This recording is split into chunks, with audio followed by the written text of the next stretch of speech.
बिस्मिल्लाहिर्रहमानिर्रहीम। अस्सलाम वालेकुम। सूरज सवा नेज़े पर था। सुल्तान के महल में फरियाद के लिए आने वाले सवालियों का तांता बंधा हुआ था। सुल्तान एक एक करके सबके मसले सुन रहे थे और हमेशा की तरह हर फरियादी सुल्तान के पास से जब जाता तो वो मुतमिन होकर जा रहा था। लेकिन महल की दरो दीवार इस बात से नाआशना थे कि एक अनोखी कहानी आज उनके सामने आने वाली थी। अभी महल में फरियादियों का रश कम भी ना हुआ था कि दरबार के दरवाजे पर एक शख्स ने कदम रखा। उनके कांपते हाथ खून से रंगीन थे। दरबार की चौखट पर उसके खून का निशान छप गया।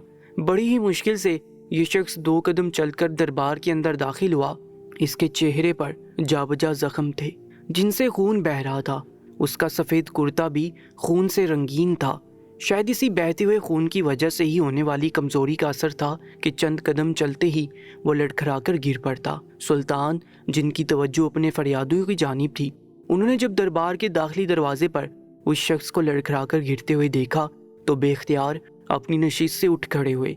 दरबार के फरियादी लपक कर उस आदमी की जानिब बढ़े जो दरवाजे के पास गिर पड़ा था। पूरे दरबार में सरगोशियाँ शुरू हो गईं। वो शख्स बेहोश हो चुका था। सुल्तान ने सबको खामोश रहने का इशारा किया और चलते हुए उस शख्स के पास आए। ये एक बूढ़ा सा शख्स था जिसकी दाढ़ी खून से तर हो रही थी। इसके चेहरे और जिस्म पर जख्मों के कई निशान थे। सुल्तान को इन जख्मों को देखकर कुछ अजीब सा महसूस हुआ। वो किसी हथियार से लगाए हुए जख्म नहीं थे। यूं महसूस होता था कि किसी जानवर ने उस शख्स पर हमला किया था। सुल्तान ने फौरन वजीर को बुलवा भेजा। जैसे वजीर आया, सुल्तान ने उसे हुक्म दिया, ए वजीर, ये शख्स न जाने कौन है और हमारे पास किस मकसद से आया था। इस वक्त इसकी हालत बेहद ख़राब है। ज़्यादा खून बहने की वजह से ये मर भी सकता है। इसे फ़ौरन शाही हकीम के पास पहुंचाया जाए ताकि वो इसका इलाज करे। सुल्तान के हुक्म को सुनते ही वजीर ने सिपाहियों की मदद से उस मरते हुए बूढ़े को उठाया और उसे लेकर शाही हकीम की जानिब चल दिया। दरबार में सैकड़ों मर्दों के होते हुए भी मौत का सा सुनाटा तारी था। सभी उस बूढ़े शख्स से हमदर्दी महसूस कर रहे थे जो जिंदगी और मौत के दरमियान झूलता हुआ सुल्तान के दरबार में आया था। कौन जानता था कि उसकी क्या फरियाद थी। खुद सुल्तान के माथे पर भी शिकन नमूदार हो गई थी। उनका जहन अब 2 हिस्सों में बट गया था। उन्होंने दरबार में मौजूद दूसरे फरियादियों के मसाइल सुनना शुरू किए। वो चाहते थे कि जल्द अज जल्द यहाँ से फारिग होकर उस बूढ़े शख्स की खैरियत मालूम करने जाएं। उनका जहन उलझ रहा था। न जाने कौन सी कहानी उस बूढ़े शख्स की जारी हालत के पीछे छुपी थी। उसके चेहरे पर नजर आने वाले जख्मों के अजीबोगरीब निशानात न जाने किसने बनाए थे।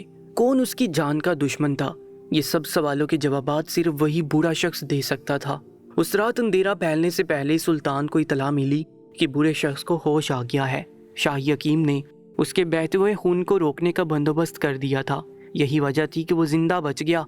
जो ही सुल्तान ने यह सुना, तेज तेज कदमों से शाही हकीम के मतब की जानिब रवाना हो गया जो महल के एक हिस्से में वाक़िया था। सुल्तान बेताबी से शाही मतब में दाखिल हुए जहां शाही हकीम बड़ी बेचैनी से उनका इंतजार कर रहा था। हकीम ने जो ही सुल्तान को देखा, लपक कर सुल्तान की जानिब बढ़ा, कहने लगा, इस सुल्तान, आपको इस शख्स से फौरन मुलाकात करनी चाहिए। इसके राजों को जान लेना चाहिए। अगर ये वक्त पर दरबार में ना पहुंचता तो अब तक जहर इसके पूरे जिस्म में फैल चुका होता। सुल्तान ने आगे बढ़कर उस शख्स का मुआयना किया। वो होश में आ चुका था लेकिन उसकी आंखें बंद थीं। हकीम ने उसके जख्मों की मरहम पट्टी कर दी थी। पूरे शख्स के होंठ नीले हो रहे थे, ऐसे जैसे उसके जिस्म में जहर मौजूद था। सुल्तान की आहट सुनकर बूढ़े ने आंखें खोली। सुल्तान को देखती उसकी आंखों से आंसू बहने लगे। सुल्तान ने उसके कंधे पर हाथ रखकर उसे तसल्ली दी।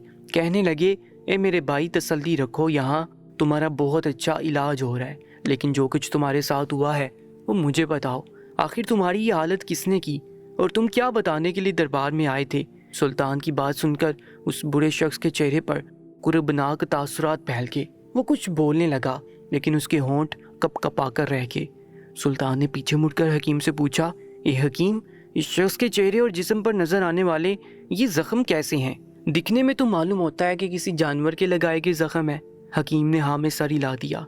जी हाँ ए सुल्तान, ये जख्म किसी बड़े और खूनहार कुत्ते के मालूम होते हैं और उस कुत्ते के पंजों में ऐसा खतरनाक जहर था जो अगर इस शख्स के खून में सरायत कर जाता तो इसका बचना नामुमकिन था। मैंने इसके जिस्म में से जहर निकाल दिया और इसे वो दवाइयाँ दे दी हैं जिनसे जहर की वजह से इसकी मौत नहीं होगी। ये खुशकिस्मत है कि बच गया। ورنہ ایسے जख्मों से बचना आसान नहीं होता। सुल्तान ने दोबारा उस शख्स से पूछा, अगर तुम बोलने की ताब रखते हो तो मुझे बताओ तुम्हारे साथ ये सब कुछ किसने किया, ताकि मैं तुम्हारा बदला उससे ले सकूं। थोड़ा सा जहन पर जोर देकर वो बूढ़ा शख्स कहने लगा, सुल्तान मौज़म, मैं एक बदनसीब बाप हूँ, मेरे 7 बेटे हैं। कहने को तो लोग ये समझेंगे कि 7 बेटों का बाप बड़ा ही खुशकिस्मत है, क्योंकि सारे के सारे मेरे बढ़ापे का सहारा होंगे, मगर हकीकत ये है कि मेरे 7 बेटे मेरे लिए वबाल बन गए हैं। सुल्तान की सवालिया नज़रें अपनी जानी पाकर उस बूढ़े ने बात को जारी रखा, बाजार में मेरी एक छोटी सी दुकान है जिससे हमारा गुजर बसर होता है। मैं कोई बहुत अमीर इंसान नहीं हूँ। मेरे 7 बेटे कारोबार में मेरा हाथ बटाने की बजाय एक बहुत ही घिनौने फेल में मुलविस हो गए हैं। मेरे 7 बेटे जवान हैं और उनकी उम्र में भी ज़्यादा फ़र्क नहीं है। उम्र तो दूर, उनकी हरकतों में भी कोई ख़ास फ़र्क नहीं है। सभी की हरकत घटियाँ हैं, सबको ही इश्क का मर्ज लाहिक हो गया है और उन्होंने मेरा और अपनी माँ का जीना दोबर कर दिया। इतना सुनते ही सुल्तान के चेहरे पर मुस्कुराहट दौड़ गई। वो समझे कि हर बाप की तरह ये बुरा शख्स भी अपने बेटों के खुद अपनी शादी के लिए औरत पसंद करने पर नाराज़गी का इजहार कर रहा है। लेकिन बूढ़े की बात अभी ख़त्म नहीं हुई थी। बूढ़े ने मज़ीद उनको बताया, एक सुल्तान, मेरे 7 बेटे एक तवाइफ के साथ इश्क में मुब्तला है। अजीब बात तो ये है कि 7 को एक दूसरे से कोई हसद महसूस भी नहीं होता, बल्कि 7 एक साथ मिलकर औरत के साथ कुर्बत अख्तियार करते हैं। वो औरत शहर की जानी मानी तवाइफ है जिसने मेरे 7 बेटों को पागल बना रखा है। मैं जो कुछ कमाता हूँ मेरे बेटे ले जाकर उस औरत के कदमों में डाल देते हैं। यहाँ तक भी बात किसी हद तक दुरुस्त थी, मगर 7 के 7 एक ही औरत के साथ ताल्लुकात बनाए हुए हैं। ये बात इंतहाई शर्मनाक है। मुझे तो समझ नहीं आता कि मैं क्या करूँ। इतना कहते ही ये शख्स रोने लग गया। सुल्तान के लिए इसकी बात को हजम करना थोड़ा मुश्किल हो रहा था। उन्हें लग रहा था कि बूढ़े का ज़हनी तवाज़ुन दुरुस्त नहीं, इसलिए वो ऐसी बात कर रहा है। 7 होशमंद अफराद एक ही औरत के साथ ताल्लुकात कैसे बना सकते हैं, और ताल्लुकात भी ऐसे जिनमें उन्हें एक दूसरे से हसद भी महसूस नहीं होता। सुल्तान ने सोचा, बूढ़े से इस बारे में बात करने की बजाय उसके ज़ख्मों के मुताल्लिक पूछना चाहिए। अभी सुल्तान सोच ही रहे थे कि बूढ़ा शख्स फिर से बोलने लग गया, इस सुल्तान, कल रात भी मेरे एक बेटे ने मेरी महीने भर की कमाई को उठाकर उस औरत के कदमों में डाल दिया था। अब हमारा महीने का गुजर बसर बड़ा ही मुश्किल था, इसीलिए मैं सुबह जाकर उस तवाइफ से बात करना चाहता था, लेकिन जो ही मैं उसके मकान की हदूद में पहुंचा, उस तवाइफ के रखे हुए खूनहार बड़े बड़े कुत्तों ने मुझ पर हमला कर दिया, मुझे अंदर जाने नहीं दिया। बदकिस्मती तो ये कि मेरे 7 जवान बेटे अंदर ही मौजूद थे और मेरी आवाज़ें सुन रहे थे, लेकिन उनमें से कोई भी मेरी मदद को ना आया। मैं खुद ही अपनी जान बचाकर किसी तरह वहाँ से भाग आया हूँ। गिरता पड़ता मैं आपके दरबार में आ पहुँचा। मुझे यकीन है कि इस पूरी दुनिया में अगर खुदा के अलावा कोई मेरी मदद कर सकता है तो वो सिर्फ आप हैं। मुझे इंसाफ दिलाएं और मेरे 7 बेटों को उस तवाइफ के चुंगल से निजात दिलाइए। बुरे शख्स ने सुल्तान के आगे हाथ जोड़ दिए, ज़ारों की तार रोने लगा।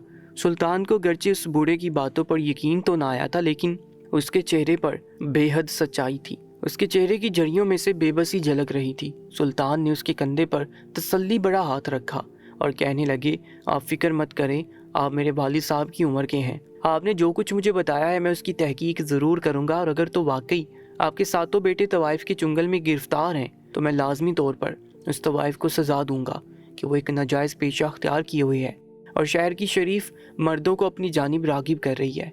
आपको फ़िक्र करने की कोई ज़रूरत नहीं। आप जब तक मुकम्मल तौर पर सेहतयाब नहीं हो जाते, शाही मतम में आपका इलाज होता रहेगा। सुल्तान की इस बात ने बुरे शख्स के चेहरे पर तमानियत बखेर दी। वो दोनों हाथ उठाकर सुल्तान को दुआएं देने लगे। सुल्तान शाही हकीम को उस शख्स का ख़ास ख्याल रखने की हिदायत देकर दवाखाने से बाहर निकल आए। वज़ीर उनके साथ था। वज़ीर ने सुल्तान के साथ महल की राहदारी में चलते हुए पूछा, ए सुल्तान, आपको क्या महसूस होता है? क्या ये आदमी सच कह रहा है या फिर ये कोई मन गढ़ंत बात सुना रहा है? क्योंकि 7 जवान मर्द एक ही औरत के साथ एक वक्त में ताल्लुक़ कायम नहीं कर सकते, वो भी अपनी मर्ज़ी के साथ। फितरी तौर पर रकाबत का जज्बा मर्द के अंदर औरतों के मामले में कुछ ज़्यादा ही होता है। वज़ीर की बात सुनकर सुल्तान ने हाँ में सर हिलाया और कहने लगे, तुम ठीक कह रहे हो वज़ीर, लेकिन बूढ़ा जिस हालत में हमारे दरबार में आया था और उसके चेहरे और जिस्म पर मौजूद ज़ख्मों के निशानात, उन्हें भी नज़रअंदाज नहीं किया जा सकता। बूढ़े की बात पर तहकीक होना ज़रूरी है, इसलिए एक मातहत ख़ास को बुलाओ ताकि मैं उसे इस बात की छानबीन के लिए मुकर्रर कर दूँ। वज़ीर समझ गया कि सुल्तान क्या चाह रहे हैं। उसने फ़ौरन ही अपने एक बेहद ख़ास बंदे को सुल्तान के पास भेज दिया। سلطان نے اس ماتحت کو اس طوائف کا پتہ اچھی طرح سمجھایا اور ساتھ ہی اسے اس کا کام بھی بتا دیا۔ ماتحت جانتا تھا کہ اسے سلطان کا حکم ماننا ہے اور کس طریقے سے اپنا کام پورا کرنا ہے۔ یہ شخص سلطان کے پاس عرصہ دراز سے کام کر رہا تھا اور سلطان کے بے حد بھروسے کا آدمی تھا۔ سلطان نے اس شخص کو طوائف کے گھر کی طرف روانہ کر دیا اور محل کے روزمرہ کے کاموں میں مشغول ہو گیا۔ چپکے سے ایک دن گزر گیا۔ سلطان اپنے خاص امور میں ایسے مشغول ہوئے کہ انہیں وہ بوڑھا اور طوائف کا قصہ تو بھول ہی گیا۔ اگلے روز وہ اپنی فوج کی سپہ سالار کے ساتھ ایک خاص مشاورت کر رہے تھے۔ دربار میں ملک کے اعلیٰ عہدیداران موجود تھے۔ ایسے میں وزیر کو بھی بغیر اجازت دربار کے اندر آنے کی اجازت نہ تھی، لیکن اچانک جو کچھ ہوا اس نے سلطان سمیت تمام عہدیداران کے رونگٹے کھڑے کر دیے۔ سلطان جو اب تک بوڑھے اور اس طوائف کو بھولے بیٹھے تھے، انہیں یکدم نہ صرف یہ سارا واقعہ یاد آ گیا بلکہ انہیں پوری طرح سے اندازہ ہو گیا کہ یہ معاملہ اتنا سیدھا نہیں جتنا وہ سمجھ رہے تھے۔ دربار کے اندر بیٹھے ہوئے یہ تمام افراد اس وقت ہکا بکا رہ گئے جب ایک ہاس بھاگتا انسان بے ہنگم طریقے سے بھاگتا ہوا دربار کے اندر داخل ہوا۔ اس نے اپنے ہاتھ میں ایک لمبا سا خنجر سونت رکھا تھا۔ تیزی سے دوڑتا ہوا یہ شخص سلطان کی جانب بڑھا اور خنجر سے سلطان کے عین دل پر وار کیا۔ یہ سب کچھ اس شخص نے اتنی تیزی کے ساتھ کیا کہ کسی کو بھی خبر نہ ہوئی کہ آخر دربار میں یہ شخص داخل کیسے ہو گیا۔ سلطان نے اعلیٰ فوجی تربیت حاصل کی ہوئی تھی اور ایک لمبے عرصے تک وہ اپنی فوج کی سپہ سالاری بھی کرتے آئے تھے۔ یہی وجہ تھی کہ اس شخص کے حملہ کرتے ہوئے ہاتھوں کو سلطان نے تیزی سے موڑ دیا۔ صرف ایک لمحے کی تاخیر ہوتی اور وہ خنجر سلطان کے دل میں اتر جاتا، مگر سلطان کی ہاتھوں کی پھرتی نے سلطان کو بچا لیا۔ خنجر نے صرف سلطان کی جلد کو زخمی کیا اور مزید کوئی نقصان نہ پہنچایا۔ آنے والے شخص کا وار خالی گیا اور وہ اپنے ہی زور میں زمین پر جا گیا۔ سلطان نے تیزی سے آگے بڑھ کر اس کے ہاتھوں سے خنجر چھین لیا اور اس شخص کو زمین پر سیدھا کر کے لٹایا اور اس کا رخ اپنی جانب کر لیا۔ سلطان اس شخص کی حالت دیکھ کر ششدر رہ گئے۔ یہ وہی شخص تھا جسے سلطان نے طوائف کی نگرانی کرنے پر مقرر کیا تھا۔ سلطان کا ماتحت خاص جو عرصہ دراز سے سلطان کی خدمت پر مامور تھا اور سلطان آنکھیں بند کر کے اس پر بھروسہ کرتے تھے۔ اس کی آنکھیں بے حد سرخ تھی اور اس کے بال بے ہنگم انداز میں بکھرے ہوئے تھے۔ اس کا لباس جگہ جگہ سے پھٹا ہوا تھا۔ یوں محسوس ہو رہا تھا کہ یہ شخص اپنے ہوش و حواس میں ہی نہیں، حالانکہ یہ شخص سلطان پر حملہ کرتے ہوئے رنگے ہاتھوں پکڑا گیا تھا اور اسے اپنی موت کا یقین ہو جانا چاہیے تھا۔ ہونا تو یہ چاہیے تھا کہ وہ گر گراتے ہوئے سلطان سے معافی مانگنے لگ جاتا یا اسے اپنی جان کی فکر ہونے لگتی، لیکن یہ شخص پھٹی پھٹی نظروں سے سلطان کی جانب دیکھتا رہا اور پھڑپھڑاتا رہا۔ وہ پوری کوشش کر رہا تھا کہ سلطان کی گرفت سے آزاد ہو کر پھر سے سلطان پر حملہ کرتا۔ سلطان کے ذہن میں جیسے بجلی کے کوندے سے لپک رہے تھے، آخر یہ کیا معاملہ تھا؟ انہی کا وفادار ان کی جان لینا کیوں چاہتا تھا؟ نہ صرف جان لینا چاہتا تھا بلکہ اس کی ظاہری حالت بھی کسی دیوانے جیسی ہو رہی تھی۔ یہ کیا معاملہ تھا؟ اس سے پہلے کہ سلطان اس شخص سے کوئی سوال کرتے، اس شخص کے منہ سے جھاگ نکلنے لگی اور اس کے ہونٹ نیلے پڑنے لگے۔ دیکھتے ہی دیکھتے اس کی آنکھوں کی پتلیاں الٹ گئیں۔ اس سے پہلے کہ سلطان اور دربار میں موجود تمام افراد سمجھتے کہ آخر یہ سب ہو کیا رہا ہے، سلطان کے سامنے اس شخص کا جسم بے جان ہو گیا۔ ایک لمحے میں وہ زندہ سے مردے میں تبدیل ہو گیا۔ سلطان ہکا بکا رہ گئے۔ ان کا وفادار یہ کس حالت میں دربار میں واپس آیا تھا اور آتے ہی اس نے موت کو گلے لگا لیا۔ صورتحال اس قدر بھیانک ہو چکی تھی کہ کوئی عام شخص ہوتا تو اپنا سر پکڑ لیتا، مگر وہ سلطان معظم تھے جن کی پوری زندگی کٹی ہی ایسے واقعات میں تھی۔ ایک ٹھنڈی سانس لیتے ہوئے سلطان نے وزیر کو آواز دی۔ وزیر دربار کے اندر داخل ہوا اور جب اس نے اندر کا منظر دیکھا تو دم باخود رہ گیا۔ زمین پر گرے ہوئے ماتحت کی لاش وہ پہچان چکا تھا، لیکن دربار کے اندر کیا ہوا تھا وہ اس سے واقف نہ تھا۔ سلطان نے مختصر لفظوں میں اسے بتایا کہ کس طرح مشاورت کے دوران یہ شخص اچانک خنجر سونت کر دربار میں داخل ہوا اور اس نے سلطان پر حملہ کر دیا۔ سلطان نے وزیر کو اپنے ماتحت کی ظاہری حالت کے بارے میں بھی بتایا۔ وزیر کے چہرے پر پریشانی چھلکنے لگ گئی۔ اس نے آگے بڑھ کر اس ماتحت کی آنکھوں اور جسم کا معائنہ کیا۔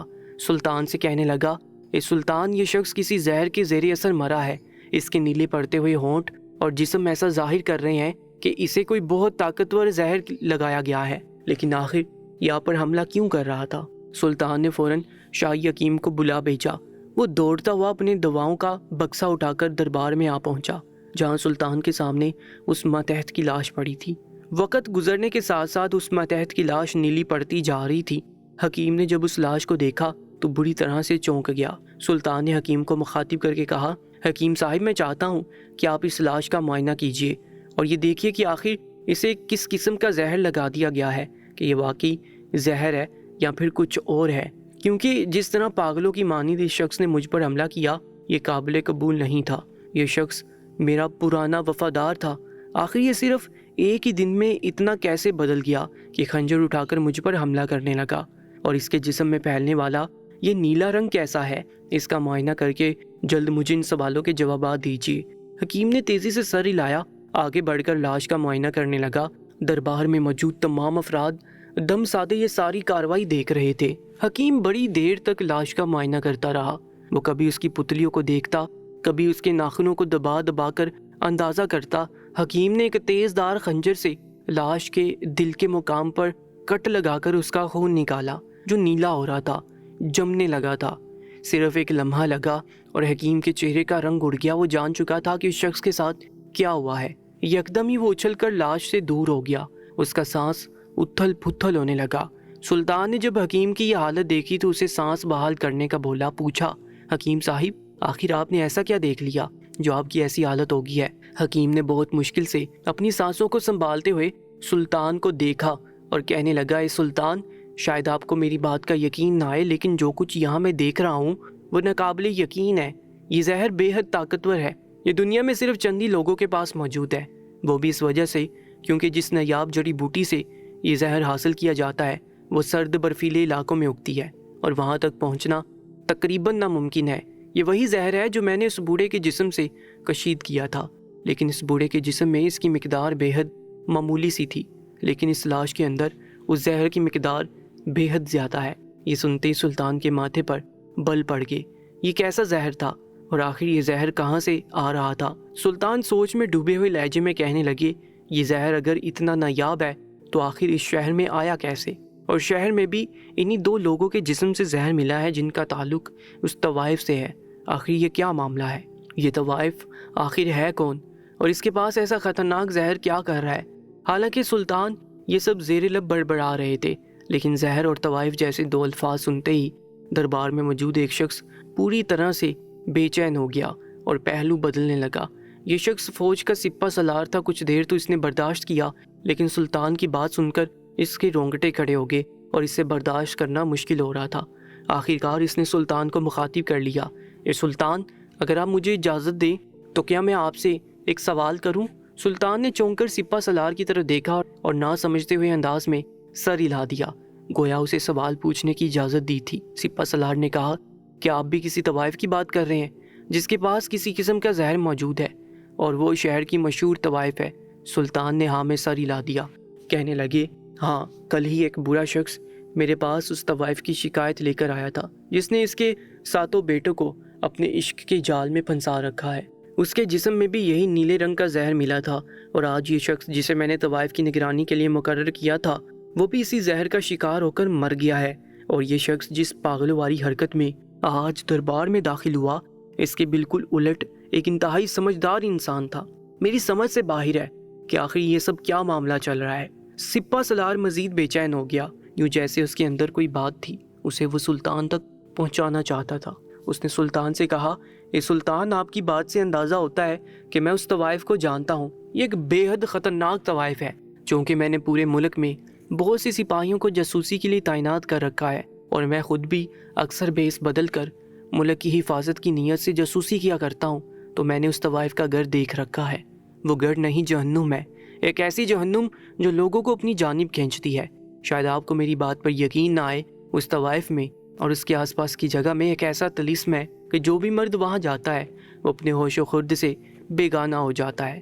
اسے یاد رہتا ہے تو صرف اتنا کہ وہ اس طوائف کی محبت میں گرفتار ہو اور وہ اپنی پوری زندگی بس اس طوائف کے قدموں میں لٹا دینا چاہتا ہے۔ سپہ سالار کی اس بات نے سلطان کو بے حد حیران کر دیا، لیکن سلطان نے اچنبھے سے سپہ سالار سے سوال کیا کہ آخر وہ یہ سب کیسے جانتا ہے، اور اگر اس طوائف اور اس کی خطرناکی کے بارے میں علم ہے تو وہ خود کیسے محفوظ رہ گیا؟ سپہ سالار جانتا تھا کہ سلطان اس سے یہ سوال ضرور کریں گے اور اس کے پاس اس سوال کا بھی جواب موجود تھا۔ اس نے سلطان سے کہا، اے سلطان، میں 5 وقت کی نماز کا پابند ہوں، لیکن اس کے باوجود جب میں ایک روز ایک غدار کی تلاش میں उस तवाइफ के मकान तक पहुंचा था तो मुझे यूं महसूस होने लगा जैसे अनदेखी ताकत मुझे उस मकान के अंदर घसीट रही है। मकान के दरवाजे पर एक बेहद खूबसूरत औरत खड़ी थी जिसके लंबे स्याह बाल थे, अपनी लपेट में लेने को बेताब थी। उसने मुझे अपने घराने की दावत दी। मैं बेखुद होकर उसके घर दाखिल हो गया। हमसे प्यार भरी बातें करती रही। मेरा दिल चाह रहा था कि मैं अपनी पूरी जिंदगी बस उसी औरत के घर में गुजार दूं। न जाने मैं अपना फ़र्ज़, अपनी ज़िंदगी और वालिदैन सब कुछ कैसे भूल गया। उसने मुझे एक बर्तन शरबत का पेश किया जो हल्के नीले रंग का था। खुदा जाने मेरी ज़िंदगी खुदा को मकसूद थी या मेरे वालिदैन की दुआएं थी कि मुझे अचानक से होश आ गया क्योंकि बाहर मुअज्जिन अजान दे रहा था। अजान की आवाज़ से उस औरत का सहर टूट गया और मैं उसके घर से निकल भागा। वो दिन है और आज का दिन मैं कभी उसके मकान की तरफ नहीं गया। अब जब आपने उस तवाइफ और उस नीले रंग का जिक्र किया तो मुझे बेख्तियार वो औरत याद आई। हो ना हो ये वही औरत है जिसने होशमंद इंसान को पागल कर दिया और 7 जवान आदमियों को अपने शहर में गिरफ्तार कर रखा है। सिपा सलार की बात मुकम्मल हो चुकी थी। सुल्तान दम्बाखुद ये सारी बातें सुन रहे थे। वो तो बूढ़े की बात पर यकीन ही नहीं कर रहे थे, लेकिन ये किस्सा तो बहुत ज़्यादा उलझा हुआ था। ये सारी दास्तान सुनने के बाद सुल्तान के जहन में बस एक ही हल नज़र आ रहा था। अब उनका उस तवाइफ से मिलना ज़रूरी हो गया था। ये कौन औरत थी जो शहर के मर्दों को अपने शहर के जाल में उलझा रही थी? क्या उसके पास कोई गैर मरी ताकतें थीं?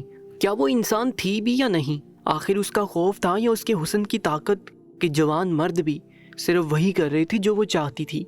सुल्तान ने सोच लिया कि वो भेस बदल कर उस औरत के मकान में जाएंगे। आखिर वो भी एक जवान मर्द थे और वो भी उस औरत के शहर में गिरफ्तार हो पाएंगे या नहीं, ये आने वाला वक्त बताने वाला था।